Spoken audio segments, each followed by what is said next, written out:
दोस्तों नमस्कार, मैं हूं नंदलाल शर्मा और आप देख रहे हैं एक्सप्लेनर।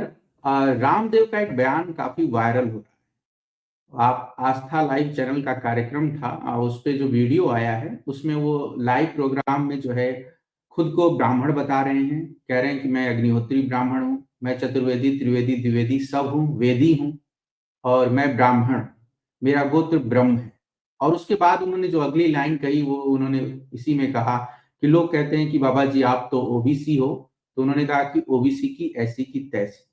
और रामदेव का जैसे ही ये बयान आया सोशल मीडिया पर पतंजलि के बायकॉट का ट्रेंड करने लगा और लोग जो है उसके बायकॉट की मांग करने लगे। फिर पीटीआई ने एक वीडियो जारी किया है और उसमें रामदेव को आप देखेंगे समझ में आएगा कि जो रिपोर्टर है वो थोड़ा-सा सवाल पूछने से पहले जो है ओबीसी की जगह ओवैसी का नाम ले लेता है। और रामदेव उस पर रिस्पॉन्स करते हुए कहते हैं कि ओवैसी तो हमेशा से जो है देश विरोधी जो है रहा है और वो उस पर जो है ओबीसी पे मैंने कुछ नहीं कहा। ओवैसी की वो आलोचना कर रहे हैं।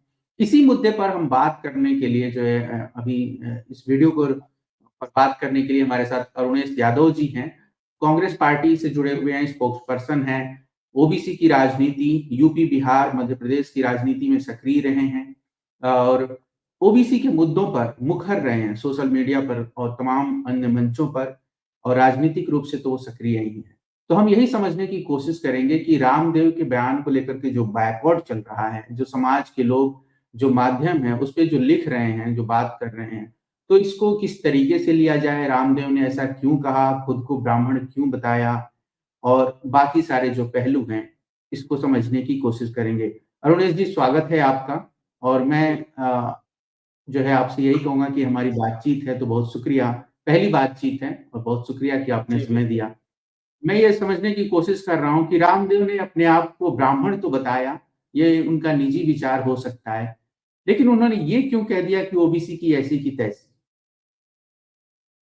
देखिए, नंदलाल जी, सबसे पहले तो भैया आपने इतना जो अहम मुद्दा है, हालाँकि मैं सामाजिक न्याय जो है वो मेरा पसंदीदा विषय है। तो मैं आपका धन्यवाद अदा करना चाहूँगा और आपके चैनल में जितने भी लोग जुड़े हैं, जितने दर्शक जुड़े हैं, सबका स्वागत करना चाहूँगा। रामदेव जी के हुँ, बयान भले ही उन्होंने बड़े हल्के अंदाज में कहे हों, लेकिन इसके कई गहरे मायने हैं।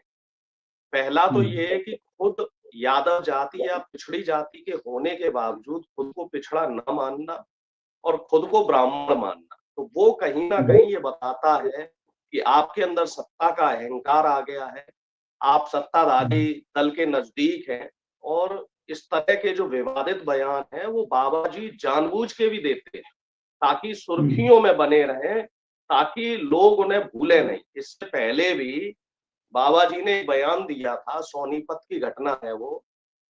हुँ, वहाँ पे उन्होंने कहा था, एक पत्रकार ने सवाल किया था, हमारे आप जैसे ही कोई व्यक्ति था, कि बाबा जी आप तो कह रहे थे कि डीज़ल पेट्रोल के दाम कम हो जाएँगे, काला धन वापस आ जाएगा, लेकिन हुँ, 8 साल 9 साल हो गए अब तक कुछ नहीं हुआ। तो बाबा जी ने कहा, हाँ भाई मैं कहा था मेरी पूँछ फाड़ लेगा क्या? वो हुँ, बयान भी काफ़ी वायरल हुआ था और आज हुँ, जो बयान इनका सोशल मीडिया पे वायरल है, हुँ, जिसमें ठीक है आप अपने आप को ब्राह्मण बताइए, क्षत्रिय बताइए, शूद्र हुँ, बताइए, कुछ भी बताइए। जैसे हम तो गर्व से जी, कहते हैं कि हाँ साहब हम पिछड़ी जाति से आते हैं और इस पे हमें गर्व है। आप हुँ, गर्व कर सकते हैं, आप अपने आप को अग्निहोत्री गोत्र का बता सकते हैं, लेकिन आप किसी दूसरे को नीचा नहीं दिखा सकते। और फिर हुँ, लीपापोती क्या हो रही साहब कि ओबीसी की ऐसी-तैसी नहीं कहा कि ओवैसी का कहा। पहली बात तो ये कि ओबीसी की जो आपने ऐसी-तैसी कही वो भी गलत है और दूसरा आपने जो अगर ओवैसी के लिए भी कहा है तो वो भी गलत है, क्योंकि हुँ, ओवैसी साहब भी एक नेता है, उनकी भी अपनी हुँ, एक विचारधारा है। हालाँकि वो एंगल तो इन्होंने बाद में लीपापोती के लिए और अपने आप को बचाने के लिए किया। अब अच्छा सवाल ये आता है कि बाबा जी ने ये जो बयान दिया है तो इसके क्या मायने हो सकते हैं? अपने आप को ब्राह्मण बनाने के मानने के हुँ, क्या मायने हो सकते हैं? तो मेरी अपनी ये समझ कहती है कि राम मंदिर का मुद्दा अभी चल रहा है। 22 हुँ, तारीख को रामलला की जो प्राण प्रतिष्ठा है, उसको लेके काफ़ी गहमा-गहमी चल रही है। चारों जो महत्वपूर्ण शंकराचार्य हैं, उन्होंने हुँ, बहिष्कार कर दिया है। जो मेन-मेन मठाधीश थे 4 हमारे देश के, और कुछ विपक्षी पार्टियां जिसमें हमारी पार्टी भी शामिल है, हम लोगों ने भी उस पे कहा है कि साहब ये बीजेपी का इवेंट है और अभी रामलला का जो मंदिर है वो पूर्ण नहीं हुआ है, तो अभी हम लोग उसमें नहीं जाएंगे। आगे पीछे जब प्रभु का, श्री राम का बुलावा आएगा हम पहुंच जाएंगे, क्योंकि ये तो बातें हम लोग भी आपस में करते हैं ना। जैसे आप वैष्णो देवी जा रहे हो तो आप पूछते हैं भैया अरुणेश जी आप वैष्णो देवी कब चलोगे, तो हमारा जवाब ये होता है कि जब माता का बुलावा आएगा तो हम पहुंच जाएंगे। तो वही है कि जब प्रभु का बुलावा आएगा तो हम बिल्कुल पहुंचेंगे। तो बाबा हम्म, रामदेव जी को मुझे ऐसा लग रहा है कि एक एंगल ये भी हो सकता है कि बीजेपी लेके आई है सीन में, कि कहीं ना कहीं जो बीजेपी घेर रही है, चारों शंकराचार्यों का जो बहिष्कार किया है शंकराचार्यों ने, तो उसमें कहीं ना कहीं ये बैकफुट पे आ रहे हैं, तो इसलिए डिफेंसिव मोड पे अपने आप को बचाने के लिए मुझे ऐसा लग रहा है कि रामदेव जी को सीन में लाया, जिससे कि कहते हैं ना बीजेपी की जो नीति है वो क्या है, एक डिवाइड, डाइवर्जन और डिस्ट्रक्शन। तो रामदेव जी का जो एंगल लेके आए हैं वो सिर्फ इसलिए कि वो शंकराचार्य वाली जो बहस चल रही है आजकल, तो उस हम्म, बहस से, मुद्दे से भटकाने के लिए। जी। हाँ, मैं ये थोड़ा सा अपने दर्शकों के लिए साफ कर दूं कि आप सब जानते हैं कि शंकराचार्य ने कहा है कि वो प्राण प्रतिष्ठा कार्यक्रम में नहीं जाएंगे और लोगों ने ये भी कहा है कि नरेंद्र मोदी अगर मूर्ति को छुएंगे, जो प्रतिमा है उसको छुएंगे, प्राण प्रतिष्ठा का कार्यक्रम वो करेंगे तो हम क्या करेंगे। नरेंद्र मोदी गुजरात की जो घाची जाति है उससे आते हैं और वो जाति पहले जनरल कास्ट में थी और जब नरेंद्र मोदी सीएम बने तो उसको ओबीसी में ले आए। तो ओबीसी हैं नरेंद्र मोदी चुनावी रैलियों में 2014 के चुनाव में, 2019 के चुनाव में करते रहे हैं। अब क्योंकि रामदेव, जैसा कि अरुणेश जी कह रहे हैं, रामदेव ओबीसी है और रामदेव खुद को कह रहे हैं ओबीसी की ऐसी की तैसी, मैं तो ब्राह्मण हूं, यानी वो अपने आप को ब्राह्मण मान रहे हैं। तो आप ये कह रहे हैं कि चारों शंकराचार्य के खिलाफ एक तरीके से नैरेटिव खड़ा करने के लिए कि आप होंगे शंकराचार्य, आप होंगे ब्राह्मण, लेकिन ब्राह्मण वो है जो सक्षम है, जो सब कुछ तय कर सकता है, अपने हिसाब से अपने फैसले ले सकता है। क्या मैं ये सही एक्सप्लेन किया मैंने? जी बिल्कुल, काफी हद तक आपने बिल्कुल सही कहा है कि ब्राह्मण का हुँ, मतलब ये है कि मैं अत्र तत्र सर्वत्र हूँ, आज की हुँ, तारीख, है ना? और मैं चाहूँ तो दिशा, कोई भी दिशा में किसी भी बात को लेके जा सकता हूँ। मैं चाहूँ तो हुँ, सत्ता को घुमा सकता हूँ। जैसा कि पहले हुआ करता था, जो हाँ, ब्राह्मण वर्ग है वही तय करता था कि कौन राजा बनेगा। राजा का मान लो 2 पुत्र हैं तो उसमें उत्तराधिकारी कौन बनेगा। पहले हमारी जो सनातन सभ्यता थी तो उसमें ब्राह्मण जो था वही तय करता था, जो राज ऋषि हुआ करते थे। तो मुझे ऐसा हुँ, लग रहा है कि जो रामदेव जी का जो कहने का एक जो तात्पर्य था, तो उनके अंदर कहीं एक घमंड और अहंकार का बोध। अब आप ये भी देखिए ना कि उनकी जो प्रॉपर्टी है, बेतहाशा बढ़ी है पिछले 10 साल में। बहुत सारे हुँ, उनके सामान ऐसे हैं, ऐसे आइटम्स हैं, जिस पे उन्हें कोई हुँ, एक्साइज़ ड्यूटी नहीं देनी पड़ती, क्योंकि वो उनके हुँ, नाम उन्होंने ऐसे चेंज कर दिए हैं कि वो उस दायरे से बाहर हो गए। उनके ऊपर कोई क्वालिटी कंट्रोल को लेके तमाम शिकायतें आई, लेकिन कभी कोई उस पे कार्रवाई नहीं। हम आप लोग भी देखते हैं कि 2014 से पहले जो पतंजलि का प्रोडक्ट हुआ करता था, अब उसकी गुणवत्ता में भी बहुत गिरावट आई है। साथ ही साथ उसकी जो दाम है, वो भी 2 गुने 3 गुने इन्होंने बढ़ाए। तो लूट-खसोट हुँ, वाला जो एक सिस्टम है, वो कहते हैं ना साहब कि जब सैंया बहु कोतवाल तो डर काहे को, तो वही बाबा जी का है कि भैया सत्ता का पूरा तरीके से पूरा संरक्षण प्राप्त है। अब बाबा जी से कोई सवाल ना करे कि साहब काला धन कहाँ गया, डीजल पेट्रोल के दामों का और कीमतों का क्या हुआ? रुपए डॉलर का जो कह रहे थे कि भाई डॉलर जो है वो 30 रुपए के बराबर आ जाएगा और इस समय डॉलर रिकॉर्ड उस पे पहुँच गया है। तो ये सब सवालात बाबा जी से ना कर पाए कोई, तो इसलिए बाबा जी जो है इस तरीके के बड़बोले बयान दे रहे हैं, ओबीसी समाज का लेकिन अपमान कर रहे हैं। लेकिन हाँ, एक सवाल ये भी है कि बहुत सारे केसेस जो है सुप्रीम कोर्ट में रामदेव के खिलाफ गए हैं। बहुत सारे कंज्यूमर्स के जो मामले हैं उसको उनको फेस करना पड़ा है। लेकिन रामदेव भले टाइकून आज बन गए हों, करोड़ों की संपत्ति, अरबों का साम्राज्य हो, लेकिन उनके जो घरवाले या उनके जो पुरखे, जो उनका जो समाज है, वो ज़ाहिर है कि ओबीसी है। तो आपको तो ये देखना पड़ेगा ना कि आप जिस समाज से आते हैं उसकी सच्चाई तो नहीं बदली। तो निश्चित रूप से जो बैकवर्ड चल रहा है ट्विटर पे, या अक्सर ये देखने में आता है कि जब कोई कुछ कहता है तो अब जो है समाज के लोग सोशल मीडिया पे अपनी बात उठाते हैं। क्या इस देखिए, अब तरीके वो के जमाना नहीं बैकवर्ड, रहा सर, नहीं अब मैं वो ये कह रहा जमाना हूँ नहीं रह कि गया। हाँ, हाँ, नहीं रह गया, अब वो लेकिन जमाना नहीं रहा कि क्या जी, ये जी, आप पर्याप्त बात है? कंप्लीट की। नहीं, हाँ, मैं मैं ये ये कह कह रहा रहा हूँ हूँ क्या, कि अब वो ठीक है जमाना आप नहीं रहा साहब कि आप कुछ भी बोल देंगे, लोग सुनते हुँ, रहेंगे। हुँ, चाहे परिवार का कोई व्यक्ति हो, अगर आप गलत बोलेंगे तो उसका विरोध होगा। आपका छोटा भाई भी आपका विरोध करेगा, आपका पुत्र भी आपका विरोध करेगा। क्यों? क्योंकि हुँ, संविधान की जो महत्व है संविधान का, उस महत्व को हम लोग अब समझने लगे। देखिए, पिछड़ी हुँ, जाति को आरक्षण जो है सही मायने में कब मिला? जब उच्च शिक्षा में आरक्षण लगा। हुँ, ये 2006 में अर्जुन सिंह जी को इसका श्रेय जाता है। उसके बाद हुँ, ओबीसी का और ओबीसी के साथ जो दलित है, ये सब लोग हायर एजुकेशन में आने लगे। हुँ, अब लोगों को पता लगा है कि हायर एजुकेशन में जो प्रोफेसर्स हैं, वो तो 4% है साहब ओबीसी के, जबकि हुँ, पहले तो 0% हुआ करते थे और अब उसके लिए वो लड़ रहे हैं, संघर्ष कर रहे हैं वो। तो वैसे ही सोशल मीडिया इतना एक्टिव हो गया है, आपने देखा होगा कि नेशनल मीडिया तो इन मुद्दों पे चर्चा ही नहीं करता, लेकिन आप सोशल मीडिया से नहीं बच सकते। खास तौर से जो हुँ, ट्विटर और एक्स जो प्लेटफ़ॉर्म है, इसकी ताकत से नहीं बच सकते आप।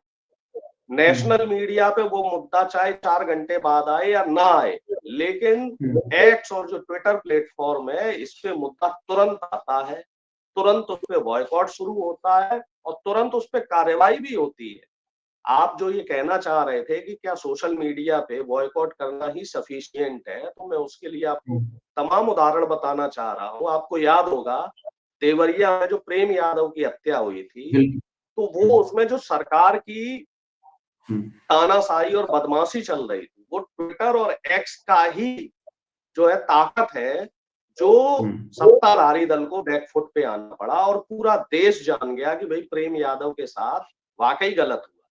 और इसी तरीके हुँ, से तमाम मुद्दे ऐसे रहे हैं, जो सोशल मीडिया की ताकत से, यूट्यूब चैनल्स की ताकत से, जैसे किसान आंदोलन आप ले लीजिए। बिल्कुल, किसान बिल्कुल, आंदोलन में यूट्यूब चैनल्स का, ट्विटर का और जो तमाम सोशल मीडिया के प्लेटफ़ॉर्म्स हैं, इनका बड़ा योगदान है। अभी हुँ, आप देखिए ईवीएम को लेके मुद्दा चल रहा है, तो वो भी हुँ, सोशल मीडिया पे ही चल रहा है। जो हुँ, चारों शंकराचार्यों ने राम मंदिर का जो बहिष्कार किया है, वहाँ प्राण प्रतिष्ठा में जाने का, तो वो भी सोशल मीडिया पे ही चल रहा है। नेशनल मीडिया पे कोई बिल्कुल, चर्चा नहीं है। इसी तरीके से रामदेव जी ने जो आज एक निंदनीय बयान दिया है, वो भी सोशल मीडिया पे ही, यूट्यूब चैनल्स पे और ट्विटर पे चल रहा है और मुझे ऐसा लगता है कि रामदेव जी को माफ़ी माँगनी भी पड़ेगी। अगर दलित, शोषित, वंचित और पिछड़ा समाज एकजुट होकर रामदेव जी का बहिष्कार करे, पतंजलि के प्रोडक्ट का बहिष्कार करे, तो इनको माफ़ी भी माँगनी पड़ जाएगी क्योंकि सारी चीज़ें पैसे से चल रही हैं। बाबा जी जो आज बाबा बन के बैठे हैं, जो इनका अहंकार इतना सर चढ़ के बोल रहा है, तो किस वजह से? क्योंकि उनके प्रोडक्ट हाथों-हाथ बिक रहे हैं। मार्केट में इनकी जो हुँ, खपत है, वो अच्छे से हो रही है। तो इसी वजह से तो बाबा बाबा बने। नहीं तो जब राजीव दीक्षित जी जिस समय उनका करियर उफान पे था, बाबा को राजीव दीक्षित जी की मदद लेनी पड़ी थी अपना प्रचार-प्रसार करने के लिए। हालाँकि हुँ, ये आज चर्चा का विषय नहीं है कि राजीव दीक्षित जी की जो मृत्यु हुई, उसके बाद भी बाबा का रोल जो है उसमें संदेह के घेरे में रहा कि उन्होंने उस उनकी जो है पोस्टमार्टम क्यों नहीं करवाया, क्यों नहीं, वो एक अलग विषय हो जाता है। लेकिन मेरा ये मानना है कि देश की जो जनता है, देश का जो संविधान है, देश का जो लोकतंत्र है, इससे बढ़ के कोई नहीं। अगर बाबा को हम लोग हुँ। बाबा बना सकते हैं, हमारी प्यारी जनता बाबा बना सकती है, तो उनको धरातल पे भी ला सकते हैं। और हमें ऐसा लग रहा है कि आज जो ये ट्रेंड चल रहा है, बॉयकॉट का जो ट्रेंड है पतंजलि के, तो वो मुझे लग रहा है कि इतनी जल्दी शांत नहीं होगा और रामदेव जी को माफ़ी माँगनी ही पड़ेगी। एक चीज़ मैं ये भी जानना चाहूँगा आपसे कि जो पिछड़ा समाज है, जब उसकी बात हो रही है, कास्ट सेंसस की बात हो रही है, राहुल गांधी ओबीसी की बात कर रहे हैं, बिहार की जो जाति जनगणना हुई है, वो ओबीसी में देखिए आपकी अति पिछड़ा और पिछड़ा मिला दें तो उसकी आबादी 50% से ऊपर चली जाती है, 63% के आसपास। उसके बावजूद एक पॉलिटिकल पावर बन रहा है ओबीसी, उसके बावजूद जो है रामदेव ऐसी बात कह देते हैं कि ओबीसी की तो ऐसी की तैसी। क्या रामदेव को मालूम है कि सत्ता मेरे साथ है तो मैं इसको निकाल ले जाऊँगा, मेरा कुछ नहीं होगा? देखिए साहब, रामदेव जी का जो है अति आत्मविश्वास है जो उन्होंने ये बात कही। हुँ, मोदी जी को भी ओबीसी कार्ड खेलना पड़ रहा है। जैसा कि आपने पहले हुँ, सभी दर्शकों को जानकारी दी थी कि मोदी जी की जो जाति है वो पहले सामान्य वर्ग में आती थी और जब ये मुख्यमंत्री हुँ, बने तब इन्होंने, चूंकि कास्ट सेंसस ये कहता है कि देश में सत्ता आप तभी कर सकते हैं जब आपके पास बहुमत हो, और बहुमत है ओबीसी का। ओबीसी हुँ, लगभग लगभग 60% है। और ये हमने हुँ, बिहार में जो कास्ट सेंसस हुआ है उसमें हमने देख ली कि 64% वहां पे है। इसी तरीके से पूरे देश में अगर सेंसस कास्ट बेसिस कराया जाए तो मुझे ऐसा हुँ, लगता है कि 60% से ऊपर ओबीसी की जातियां जो है वो मिले। अब हुँ, इसमें देखिए, मौजूदा सरकार अति पिछड़ा भी कर रही है, रोहिणी कमीशन की रिपोर्ट भी आ रही है, उसमें कुछ जातियों को ये लोग ओबीसी से हटाने की भी बात कर रहे हैं। तो कुल मिला-जुला के ये कहानी वही घूम के आती है कि राहुल गांधी जी ने जो ये मुद्दा आप जो कह रहे थे, ये मुद्दा ओबीसी का उठाया है तो बड़ा मतलब अच्छा मुद्दा है कि आप देखिए हुँ, नीति निर्धारण करने वाले जितने सचिव हैं, लगभग 79 के अराउंड, उसमें से 3 सिर्फ ओबीसी के हैं और मोदी जी कहते हैं कि साहब मैं ओबीसी का प्रधानमंत्री हूँ। हायर एजुकेशन में आपने प्रोफेसर्स की भर्तियों में ओबीसी को तरजीह नहीं दी। सुप्रीम कोर्ट में आप जज ओबीसी के नहीं ले रहे हैं। तमाम जो हुँ, सरकारी पद हैं, लगभग 50 लाख, 60 लाख केंद्र और राज्य सरकार के मिला के खाली हैं, उसमें से ओबीसी के लाखों पद खाली। और तो और अगर हम उत्तर प्रदेश में आ जाएँ, तो यहाँ भी शिक्षक जो भर्ती घोटाला है, 12,000 कुछ भर्तियाँ हैं, उसमें भी ओबीसी की सीटों की आप चोरी कर रहे हैं। तो ये जिला चीज़ें कहीं न कहीं, जी, कहीं न कहीं ये चीज़ें जो है वो मोदी जी को सवाल और उन पे सवालिया निशान लगा रही हैं। और इसी के पैरेलल ये मुझे ऐसा लगता है कि बाबा रामदेव सेल्फ गोल कर रहे हैं। अगर हुँ, बाबा रामदेव ओबीसी वर्ग से माफ़ी नहीं माँगेंगे और खुद को अगर अपना ब्राह्मण ये कहेंगे कि साहब मैं अग्निहोत्री ब्राह्मण हूँ और वो हूँ, तो मुझे वो एक कहावत याद आ रही है जो हम लोगों ने जब छोटे रहे हों तो पढ़ी थी कि कौवा चला हंस की चाल और वो अपनी चाल भी भूल गया। आपको गर्व से कहना चाहिए कि साहब मैं ओबीसी हूँ। आप हाँ, ओबीसी तो हैं लेकिन आप ब्राह्मण बनेंगे तो पता चला कि ब्राह्मण वर्ग भी आपको नहीं स्वीकारेगा और ओबीसी वर्ग भी आपको त्याग देगा। अभी उत्तर प्रदेश चुनाव से पहले ऐसी एक घटना हो चुकी है। एक बड़े मुअज्जिज मुस्लिम धर्म के जो थे, मुझे मेरा नाम उनके दिमाग से उनका नाम मेरे दिमाग से स्लिप हो रहा है, वो त्यागी बने थे, त्यागी हाँ, ब्राह्मण बने, है ना? बिल्कुल। हाँ, आपको हाँ, ध्यान हाँ, होगा। हाँ, हाँ, हाँ, और बिल्कुल, चुनाव के बिल्कुल। बाद क्या हुआ, चुनाव के बाद उन्हें ब्राह्मणों ने ही त्याग दिया। बीजेपी ने भी हाँ, त्याग दिया, आरएसएस ने भी त्याग दिया, ब्राह्मण महासभा ने भी त्याग दिया। बोले भई इनका तो ये तो पैदाइशी मुस्लिम है, चारों वक़्त की ये नमाज़ पढ़ते रहे हैं, तो हम इन्हें कैसे स्वीकार कर लें? तो आदमी हुँ, का जो मूल स्वभाव होता है, जो जड़ होती है, वो उन्हें नहीं भूलनी चाहिए। रामदेव जी ये कैसे भूल रहे हैं कि वो जिस परिवार में पले-बड़े हैं, जिस परिवेश में हुँ, उनका पालन-पोषण हुआ है, आप उसको ही नकार रहे हैं। अगर आप हुँ, अपने समाज के, अपने कुल के नहीं हुए, तो आप किसके होंगे? तो इन बिल्कुल, चीज़ों बिल्कुल। को इनको ध्यान रखना चाहिए और गर्व से कहना चाहिए कि साहब मैं ओबीसी हूँ, मैं यादव हूँ या जो भी आपकी जाति है, मैं जाटव हूँ, मैं शर्मा हुँ, हूँ, मैं वर्मा हूँ, जो भी है, वो उस पे गर्व होना चाहिए हमें। हमें शर्म नहीं होनी चाहिए क्योंकि बाबा साहब भीमराव अम्बेडकर ने जो हमें संविधान की जो एक ताकत दी है, जो हमें मौलिक अधिकार दिए हैं, तो मौलिक अधिकार ये कहते हैं कि देश का प्रत्येक नागरिक, चाहे वो अमीर हो, गरीब हो, सवर्ण हो, चाहे वो दलित हो, एसटी हो, सब बराबर। सबको बिल्कुल। समानता का अधिकार है। जी। हाँ, मैं ये कहना चाह रहा था कि रामदेव क्या उसी सोच को ज़ाहिर करते हैं, जैसे हम देखें कि गाँव में भी या फिर जो आप किसी भी जगह चले जाइए, जहाँ अति पिछड़े और पिछड़े समाज के लोग हैं, उसमें आप देखेंगे कि जब वो थोड़े ताकतवर होते हैं, सक्षम होते हैं एजुकेशन में, आर्थिक रूप से, तो वो अपने आप को जो है ये ज़ाहिर करना नहीं पसंद करते हैं कि मैं इस कास्ट का हूँ। वो शहरों में भी आते हैं तो देखते हैं कि भेदभाव होता है, अगर दलित है तो उसको मकान नहीं मिलता है और अब अन्य तरह की मुश्किलें आती हैं। लेकिन लोग असर्ट नहीं करते हैं अपनी आइडेंटिटी, अगर वो लोअर कास्ट से हैं तो। क्या रामदेव भी जो है ब्राह्मण बनना चाह रहे हैं? और क्या, जैसा कि आपने भी कहा कि उनको समाज स्वीकारेगा स्वीकारेगा नहीं, लेकिन एक बाबा के तौर पर, एक योगी के तौर पर उन्होंने पहचान तो बना ली है। तो जो चाह रहे हैं कि मैं ब्राह्मण की तरह देखा जाऊँ, या फिर वही कि मोदी को डिफेंड करने के लिए उन्होंने ये कहा है? देखिए मैं उस इसमें सोच दोनों की ही बात कर बातें रहा हैं। हूँ। हुँ, नहीं, दोनों ही बातें हैं। जो पहला एंगल है, जो मैंने आपसे पहले कहा था, मोदी वाला एंगल, वो हुँ, ज़्यादा है। हुँ, क्योंकि हुँ, मोदी जी को इन्हें डिफेंड करना है। डिवाइड, हुँ, डिस्ट्रैक्शन और डाइवर्ट का जो इनका एक फिनोमिना रहता है, उस फिनोमिना को लगाना है। चर्चा का केंद्र बिंदु अलग ले जाना है, सिर्फ इतना ही। बल्कि हुँ, मुझे ऐसा नहीं लगता कि बाबा रामदेव की कोई ब्राह्मण बनने की, अग्निहोत्री कुल में जाने की कोई इच्छा है। अगर उनकी ऐसी इच्छा है, तो मैं ये मान के चलता हूँ कि उनसे बड़ा मूर्ख व्यक्ति इस दुनिया में कोई नहीं। हुँ, क्योंकि ऐसे कई उदाहरण ऐसे रहे हैं जिसमें आपने जाति बदली है या धर्म बदला है, तो आपको जो है समाज ने नहीं स्वीकारा। ऐसे कई उदाहरण रहे हैं, तमाम उदाहरण रहे हैं कि आदमी शादी करने के लिए जो है धर्म बदल लेता है।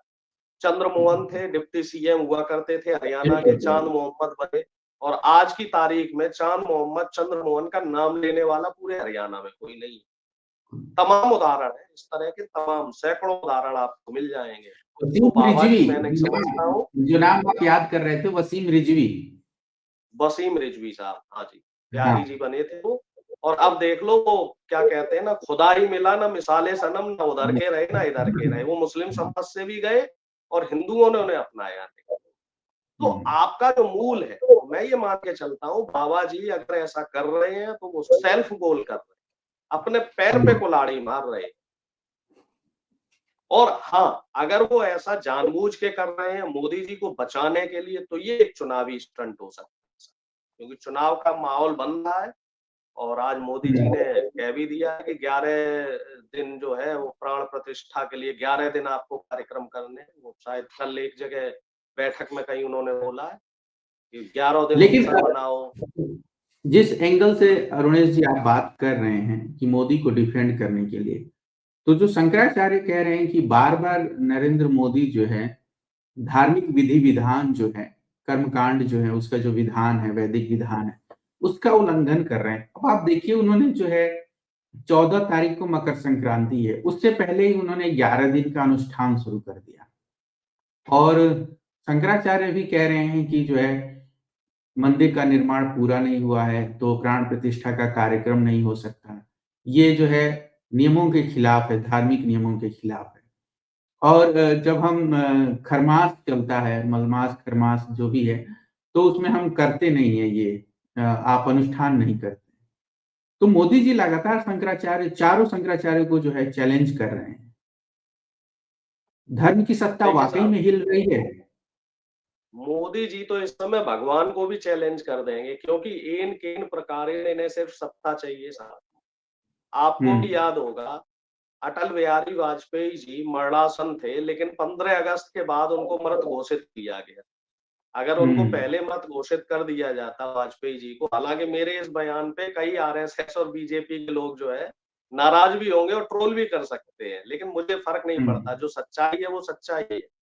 उनका शरीर हुँ, नीला पड़ गया था। तो 14 अगस्त को ही जो डॉक्टर्स कह रहे हैं कि उनका देहावसान हो गया था। लेकिन चूंकि 15 अगस्त को प्रधानमंत्री जी को स्पीच देनी थी, तो इस वजह से एक दिन उनका कार्यक्रम दिल्ली किया गया। तो प्रधानमंत्री जी को सिर्फ और सिर्फ अपनी वाहवाही, अपनी प्रशंसा, अपना जो है कैसे अपना प्रचार प्रसार किया जाए। G20 देख लीजिए, उसमें हर जगह प्रधानमंत्री जी का फोटो मिला होगा आपको। एक इवेंट मैनेजमेंट किया गया। इसके अलावा आप देखो, नई संसद का जब उद्घाटन हुआ, तो दिन भी ऐसा चुना गया, सावरकर की जो उस दिन थी, जयंती थी, उस दिन इन्होंने उसका उद्घाटन कर दिया, जबकि संसद जो है वो पूरी बनी नहीं थी। हुँ, आपने देखा होगा कि जो बरसात में उस नई संसद के सभागार में पानी भर गया। इसी तरीके हुँ, से अभी जो है आपकी ये तैयार नहीं हुआ है पूरी तरीके से हुँ, राम मंदिर। अब चूंकि चुनाव का माहौल आ रहा है इसलिए इनको इसका उद्घाटन करवाना, इसका एक इवेंट बनाना है। 1 महीने 2 महीने इस पे जो है पूरा प्रचार प्रसार चलेगा, क्योंकि 10 साल आपने रोजगार तो दे नहीं पाए। गुड गवर्नेंस जो कह के आप आए थे उस पे तो कोई काम आप कर नहीं पाए। आपका जो गुड गवर्नेंस का मॉडल है वो पूरी तरीके से फेल हो चुका है। तो आप कहाँ पहुंचे? जिसके नाम को लेके आप सत्ता में आए थे, जिसको नाम को लेके आप राजनीति में आए थे, रामलला। तो रामलला ही इनको ऐसा लग रहा है कि इनका बेड़ा पार लगा है। मुझे तो ऐसा लग रहा है कि 2004 का जो माहौल है, उसी तरह का माहौल ये 2024 में बन रहा है। 2004 में भी वाजपेयी जी और आडवाणी जी फील गुड और इस शाइनिंग इंडिया लेके आए थे। और उस समय भी जो हिंदी भाषी बेल्ट है, मध्य प्रदेश, राजस्थान सहित तमाम राज्यों में कांग्रेस हारी थी। और इन लोगों को ये लगा था कि अब भाई सूपड़ा साफ कर देंगे और 2004 में फुल फ्लैश सरकार बनाएंगे, लेकिन जनता ने जो है इनको सिरे से नकार दिया। अब ये जो तमाम चीजें हैं जो हिंदू रीति रिवाज का उल्लंघन कर रही है, जो प्राण प्रतिष्ठा जो है इनकम्प्लीट उसमें किया जा रहा है, तो इस चीज को भी हिंदू समाज समझ रहा है। ये बात अलग है कि अभी उसका खुल के विरोध नहीं कर रहे हैं, लेकिन देर सवेर मुझे ऐसा लगता है कि जब वोट डालने का समय आएगा, जब चुनाव का समय आएगा, तो जनता उन चीजों को ध्यान में रखेगी, क्योंकि जनता सब समझ रही है। जनता सब देख रही है कि किस तरीके से हमारे टैक्स के पैसे को प्रचार प्रसार में बर्बाद किया जाए, किस तरीके से 2 अयोध्याएं दिखाई जा रही है। एक अयोध्या जहाँ पे राम मंदिर की प्राण प्रतिष्ठा हो रही है, और दूसरी अयोध्या ऐसी भी है जहाँ सड़कें नहीं। हमने जो रामराज की जो एक बुनियाद रखी थी, नींव रखी थी, वो ऐसी नहीं थी कि जहाँ पे आदमी जो है आपका वो भुखमरी की कगार पे रहे। क्योंकि राम मंदिर, राम की जो नींव थी, रामराज की जो नींव थी, जो प्रभु श्री राम ने रखी थी, वो नींव ऐसी थी कि सर्वे भवन्तु सुखीमना और सर्वे सन्तु निरामया, सब सुखी रहे। लेकिन यहाँ क्या है, सुखी कौन है? सिर्फ वही सुखी है कुछ मुट्ठी भर लोग, 2%, 4%, 5%, और उन्हीं को देश की सारी संपदा लुटाई जा रही है। और आड़ कौन सी ली जा रही है? धर्म की आड़ में। आप विरोध करोगे, मोदी का विरोध देश का विरोध हो गया, मोदी का विरोध धर्म का विरोध हो गया, मोदी का विरोध सनातन का विरोध हो गया। भाई हमें ये समझ में नहीं आता कि एक व्यक्ति विशेष देश कैसे हो सकता है, एक व्यक्ति विशेष धर्म कैसे हो सकता है। तो ये जो चीजें हैं, ये कहीं ना कहीं सामाजिक ताने बाने को खराब करने की कोशिश कर रही हैं। ये एक तरीके से हम कह सकते हैं डिक्टेटरशिप वाला जो है स्वरूप लाने की कोशिश कर रही हैं। लेकिन डिक्टेटरशिप साहब जब हिटलर की नहीं चली, तब तो खैर इतना प्रचार प्रसार और सोशल मीडिया नहीं था। तो अब तो सोशल मीडिया का जमाना है, तो अब चीजें बदल रही, परिवेश बदल रहा है, जनता समझदार हो रही है। और मुझे ऐसा लगता है कि प्रधानमंत्री जी जितना ज्यादा ये अनुष्ठान के नाम पे पाखंड फैलाएंगे, धर्म गुरुओं का अपमान करेंगे, धर्म का अपमान करेंगे, मर्यादा पुरुषोत्तम राम का अपमान करेंगे, उतना ये अपना नुकसान। आखिरी सवाल जो है ले लेता हूं मैं आपसे कि रामदेव के खिलाफ क्या जो ओबीसी समाज के लोग सोशल मीडिया पे आवाज उठा रहे हैं, क्या माफी मांगने तक ही जारी रहेगा? नहीं, मैं तो ये समझता हूँ कि रामदेव जी को जल्द से जल्द माफी मांग लेनी चाहिए। जितना ये देर करेंगे उतना ही रामदेव जी अपना नुकसान, मेरा ये मानना है। क्योंकि आप एक व्यापारी हैं, आप एक साधु भी हैं और व्यापारी भी। पहली बात तो ये है कि एक साधु की ऐसी भाषा नहीं होनी चाहिए किसी भी समाज का अपमान करने की। साधु तो बड़ा शांत होता है, जैसे हम देखते रहते हैं। आप समाज को एक अच्छा संदेश दीजिए, खराब संदेश देना आपको शोभा नहीं। और दूसरी बात, आपने देश की 60% से ज्यादा जनता का अपमान किया, तो जनता इतनी आसानी से आपको नहीं छोड़ेगी साहब। और आप जितना देरी करेंगे माफी मांगने में, उतना ही ज्यादा आपका नुकसान होगा। इस बात को रामदेव जी को भली भांति समझना पड़ेगा, जानना पड़ेगा, क्योंकि जनता अब जागरूक हो गई है। सोशल मीडिया के माध्यम से सारी चीजें जो है वो चारों तरफ बहुत आसानी से फैल जाती है। और कहाँ झूठ है, कहाँ सच्चाई है, वो भी फैक्ट चेकर्स बहुत जल्दी उसको पता कर लेते हैं। जो बीजेपी आईटी सेल पहले भ्रमजाल फैलाते थे, तो अब उसके आर्टिफिशियल इंटेलिजेंस से क्या चीज आपने यूज करी, कौन से वीडियो आपने एडिट करे, कौन से फोटो एडिट करे, तो वो चीजें अब तुरंत पता लग जाती हैं। तो अब बाबा रामदेव जी ये सोच रहे हैं कि मैं ओबीसी का ओवैसी बना के बच जाऊंगा, तो वो चीजें अब पॉसिबल नहीं है। इनको माफी मांगनी ही पड़ेगी और मैं तो ये मानता हूँ माफी मांगनी भी चाहिए। जी। बहुत शुक्रिया रमेश जी, आपने समय दिया और दोस्तों जो है आप सब जुड़े उसके लिए भी शुक्रिया। थैंक यू, धन्यवाद।